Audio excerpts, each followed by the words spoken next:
नमस्कार, मैं हूं प्रशांत भारद्वाज और आप देख रहे हैं news room post. Social media की माइक्रो ब्लॉगिंग साइट ट्विटर को खरीदने का ऐलान करके अमेरिकी अरबपति और टेस्ला के सीईओ एलन मस्क ने ट्विटर खरीदने का ऐलान करके खलबली मचा दी थी। दुनिया भर में तरह तरह की अटकलें लगाई जा रही थीं कि ट्विटर में ये बदल जाएगा, वो बदल जाएगा, लेकिन एलन मस्क ने इस ट्विटर खरीद डील को अब कैंसिल कर दिया है। जी हाँ, बिल्कुल सही सुना है आपने। एलन मस्क अब ट्विटर को नहीं खरीदने वाले, लेकिन उन्होंने इस डील से अपने कदम क्यों पीछे खींच लिए, आपको ये बताना ज़रूरी है, लिहाजा इस वीडियो को अंत तक ज़रूर देखते रहिएगा। असल में एलन मस्क लगातार ट्विटर पर बॉट अकाउंट्स यानी कि फेक और स्पैम अकाउंट्स को शेयर कर रहे हैं और उन्होंने कहा कि ट्विटर फेक और स्पैम अकाउंट्स की डिटेल उन्हें नहीं दे रहा है। उन्होंने कहा है कि ट्विटर पर मौजूद फेक अकाउंट्स की संख्या जानने और उस पर कार्रवाई करने के लिए पिछले कई महीनों से कहा जा रहा था, लेकिन कंपनी या तो आधी जानकारी दे रही थी या फिर मामले को टालने की कोशिश कर रही थी। उधर डील कैंसिल होने के बाद ट्विटर ने कहा कि वो एलन मस्क के खिलाफ कोर्ट जाएंगे, लेकिन एलन मस्क ने ऐसे ही इस डील को कैंसिल नहीं किया है। ट्विटर से बार बार फेक और स्पैम अकाउंट्स की जानकारी नहीं मिलने पर उन्होंने इस डील को कैंसिल करने का फैसला किया है।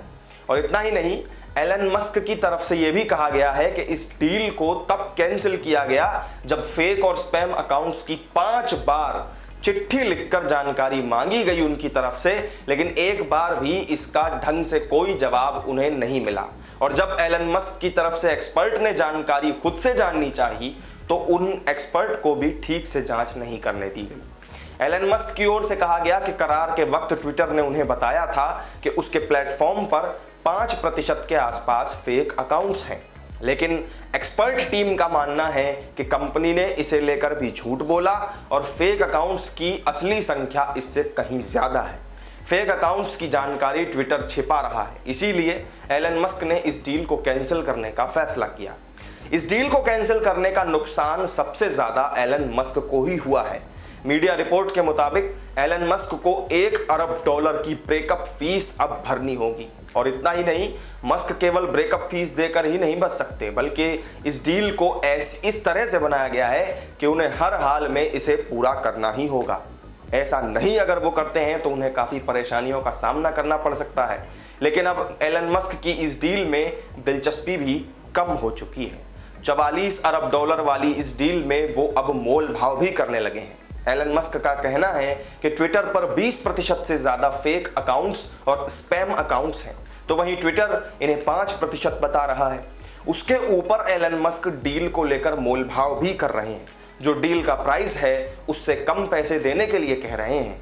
तो वहीं मामले को लेकर एलन मस्क का कहना है कि अब डील तब तक आगे नहीं बढ़ेगी जब तक कि ट्विटर सामने आकर इस बात का सबूत नहीं दे देता कि उसके प्लेटफॉर्म पर फेक या स्पैम अकाउंट्स 5% से भी कम हैं। एलन मस्क ने जब ट्विटर खरीदने के लिए इंटरेस्ट दिखाया था तो सभी के जहन में यही बात आई कि वो इसे क्यों खरीदने जा रहे हैं। उसके पीछे यही कारण सामने आया कि वो इसकी नीतियों और काम करने के तरीकों को बदलना चाहते हैं।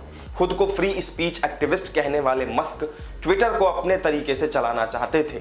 ये भी कहा गया कि मस्क ट्विटर पर आपत्तिजनक कंटेंट के नाम पर ब्लॉक किए जाने की प्रक्रिया को फ्री स्पीच की राह में रोड़ा मानते हैं। वो कहते हैं कि वो इसे एक बेहतर प्लेटफॉर्म बनाना चाहते हैं।